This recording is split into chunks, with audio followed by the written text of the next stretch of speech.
അദ്ദേഹം കാണാൻ വേണ്ടി ഇവിടുന്ന് പോകാനുള്ള ചില യാത്രകളിൽ അത് കാണാൻ കഴിയാത്തതിന്റെ ദുഃഖമൊക്കെ.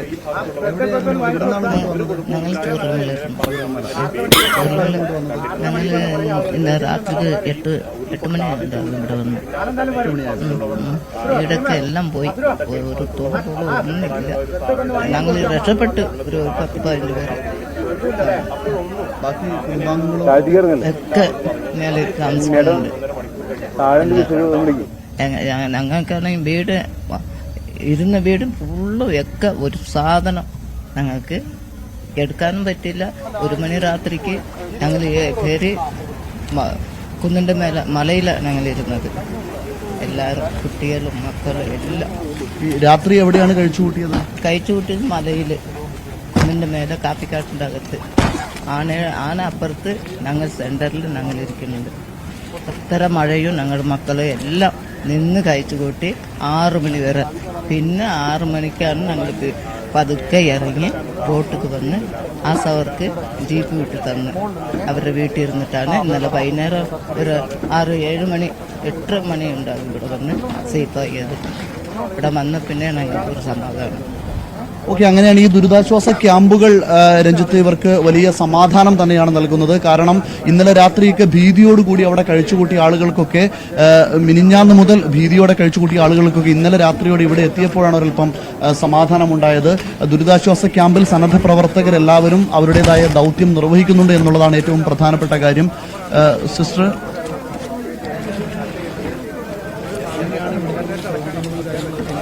എല്ലാ സൗകര്യം നമ്മൾ പൂർണ്ണമായിട്ട് കൊടുത്തിട്ടുണ്ട്. എന്ത് വേണമെങ്കിലും ചെയ്യാനായിട്ടാണ് നമ്മൾ റെഡി ആയിട്ട് നിൽക്കുന്നത്. ഈ സന്നദ്ധ പ്രവർത്തകരുടെയും സിസ്റ്റേഴ്സിന്റെയും ഒക്കെ നേതൃത്വത്തിൽ ഈ ദുരിതാശ്വാസ ക്യാമ്പിൽ 2-3 നിലകളിലായിട്ട് പ്രവർത്തിക്കുന്നു. 130 പേരാണ് ഇപ്പോൾ ഇവിടെ ഈ ക്യാമ്പിൽ കഴിയുന്നത്. അവർക്കുള്ള വസ്ത്രവും അതുപോലെ തന്നെ ഭക്ഷണ സാധനങ്ങളുമെല്ലാം ഇവിടെ വിതരണം ചെയ്യുന്നുണ്ട്. ഏതായാലും നമ്മൾ ഇതുപോലെയുള്ള 30ഓളം ക്യാമ്പുകൾ പ്രവർത്തിക്കുന്നത് കൊണ്ടാണ് ഒരല്പമെങ്കിലും ഇവർക്കൊരു ആശ്വാസമുള്ളത്. ചേട്ടാ, നിങ്ങൾ പുറത്തേക്ക് പോവാണോ? എങ്ങോട്ടാ പോകുന്നത്? ചുരമലയ്ക്ക്. എന്താണ് പിന്നെ ഇന്നലത്തെ ഒരു അവസ്ഥ എങ്ങനെയായിരുന്നു? എന്താ പറയാൻ പറ്റില്ല. നമുക്കിതൊന്നും നമ്മളെ കൂടപ്പുറപ്പുള്ള എല്ലാ ജനങ്ങളല്ലേ, നമ്മളെ ആൾക്കാരെല്ലാം നമ്മൾ കൂടുതലുള്ള ആൾക്കാരല്ലേ, എല്ലാവരും പോയില്ലേ. ഇപ്പൊ കുടുംബാംഗങ്ങളൊക്കെ ഈ ക്യാമ്പിൽ സേഫ് ആണോ? കുടുംബങ്ങൾ മാത്രമേ നമുക്ക് ബാക്കിയുള്ളൂ, വേറെ ആരുമില്ല, ഒന്നുമില്ല. എല്ലാം ഒരു മാത്രമേ ഉള്ളൂ. നിങ്ങളൊക്കെ ഏത് ഭാഗത്തുനിന്ന്? മുണ്ടക്കൈ ഭാഗത്താണ്. എന്താണ്, എങ്ങനെയായിരുന്നു ഇന്നലെ അവിടെ? അത് പറയാൻ പറ്റൂല അവസ്ഥ. ഇപ്പോ എല്ലാവരും ഓക്കെ ആണോ ഇവിടെ? ഞങ്ങള് ഓക്കെ. അപ്പൊ ഇങ്ങനെ എല്ലാവരുടെയും ഒരു ദുരിതത്തിന്റെ കാഴ്ചകൾ തന്നെയാണ് കാണുന്നത്. പക്ഷെ എങ്കിൽ പോലും എല്ലാവരും നമുക്കിപ്പോൾ ആ ഭാഗത്ത് കാണാം. അവിടെ നിന്നും വസ്ത്രങ്ങളും മറ്റും വിതരണം ചെയ്യുന്നുണ്ട് ഒരു കൗണ്ടറിൽ. അവിടെ നിന്ന് ഇന്നലെ ധരിച്ച വസ്ത്രങ്ങൾ മാത്രമായി കടന്നു വന്നിരുന്ന ആളുകളാണ്. അവർക്കെല്ലാവർക്കുമുള്ള വേണ്ട എല്ലാ തരത്തിലുമുള്ള വസ്ത്രങ്ങളും എത്തിക്കാൻ സന്നദ്ധ പ്രവർത്തകർക്ക് സാധിക്കുന്നുണ്ടെന്ന് തന്നെയാണ് വലിയ ആശ്വാസകരമായ കാര്യം. ഇവരെല്ലാവരും നിങ്ങളിപ്പോ ഈ വസ്ത്രങ്ങളും മേടിക്കാൻ പോയതാണോ? ഡ്രസ്സ് വാങ്ങാൻ പോയതാണ്, ഒന്നുമില്ലാതെ വന്നതേ. ആവശ്യമുള്ള സാധനങ്ങളൊക്കെ എല്ലാം കിട്ടുന്നുണ്ട്. എല്ലാവരും എങ്ങനെയാണ്? ഒരു ബുദ്ധിമുട്ടും ഇല്ല. നമ്മള് കുറ്റവരുടെ ഇവരൊക്കെ പോയൊരു സങ്കടം മാത്രം. ഞങ്ങൾ നാടും പോയി.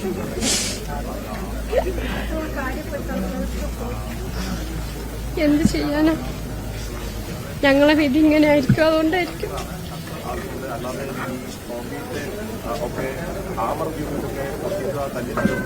രഞ്ജിത്ത്, ഇത്തരത്തിൽ വലിയ ഒരു സങ്കടകരമായ അവസ്ഥയിലൂടെയാണ് കാര്യങ്ങൾ പോകുന്നതെങ്കിലും നമ്മൾ ഇന്നലെയൊക്കെ പറഞ്ഞതുപോലെ തന്നെ മനുഷ്യസാധ്യമായതെല്ലാം ചെയ്യാൻ നമുക്ക് സാധിച്ചു എന്നതിൽ നമുക്കൊരു പരിധിവരെ അഭിമാനിക്കാൻ കഴിയും. കാരണം ഇന്നലത്തെ റെസ്ക്യൂ ഓപ്പറേഷനൊക്കെ വളരെ വൈകിയാണെങ്കിൽ പോലും ഈ ആളുകളെ മുണ്ടക്കയിലും അതുപോലെ തന്നെ ഈ അട്ടമലയിലും ഒക്കെ കുടുങ്ങിക്കിടന്ന മുഴുവൻ ആളുകളെയും ജീവനോടെ അവശേഷിച്ച പരമാവധി ആളുകളെ എത്തിക്കാൻ കഴിഞ്ഞു. പക്ഷെ എങ്കിൽ പോലും നമുക്ക് അവിടെ നിന്നൊക്കെ ലഭിക്കുന്ന ചില വിവരങ്ങൾ, നാഗമല എന്ന് പറയുന്ന ഒരു പ്രദേശമുണ്ട്. അവിടെയൊക്കെ ഇന്ന് രാവിലെയും നമ്മളെ ബന്ധപ്പെട്ടിരുന്നു. ഒരു 10-12 കുടുംബങ്ങൾ അവിടെ ഇപ്പോഴും കുടുങ്ങിക്കിടക്കുന്നുണ്ട്. അവിടെയൊന്നും രക്ഷാപ്രവർത്തകർക്ക് എത്തിച്ചേരാൻ കഴിയാത്തൊരു സാഹചര്യം കൂടി നിലവിലുണ്ട്. അങ്ങനെയൊക്കെ ആണെങ്കിൽ പോലും പരമാവധി ആളുകളെ റെസ്ക്യൂ ഓപ്പറേഷനിലൂടെ ഇന്നലെ പുറത്തെത്തിക്കാനും അവർ ഇത്തരത്തിലുള്ള ക്യാമ്പുകളിലേക്ക് മാറ്റാനും സന്നദ്ധ പ്രവർത്തകരുടെയും സ്കൂൾ അധികൃതരുടെയും അതുപോലെ മറ്റ് ഗവൺമെന്റ് ഒഫീഷ്യൽസിന്റെയും ഒക്കെ എല്ലാവരുടെയും ഒരു മനുഷ്യ സ്നേഹത്തിന്റേതായിട്ടുള്ള ഒരു നല്ല പ്രവർത്തനങ്ങളുടെയൊക്കെ ഫലമായിട്ട് അവരെ പരമാവധി നമുക്ക്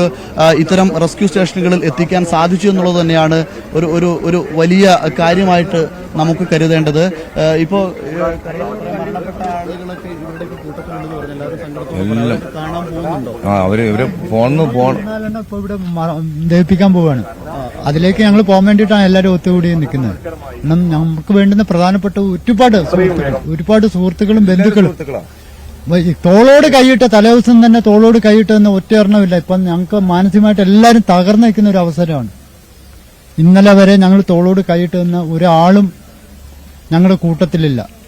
കുറഞ്ഞ ആൾക്കാർ മാത്രമേ രക്ഷപ്പെട്ടിട്ടുള്ളൂ. ആ രക്ഷപ്പെട്ടവർക്കും മാനസികമായിട്ട് പറ്റ ഡേഞ്ചറായിട്ട് അവർക്ക് ആരും കടന്ന് ഉറക്കമോ ഒന്നുമില്ല. സുഹൃത്തുക്കളെ മുഖത്ത് കണ്ടുകൊണ്ട് നിൽക്കുമെന്നല്ലാതെ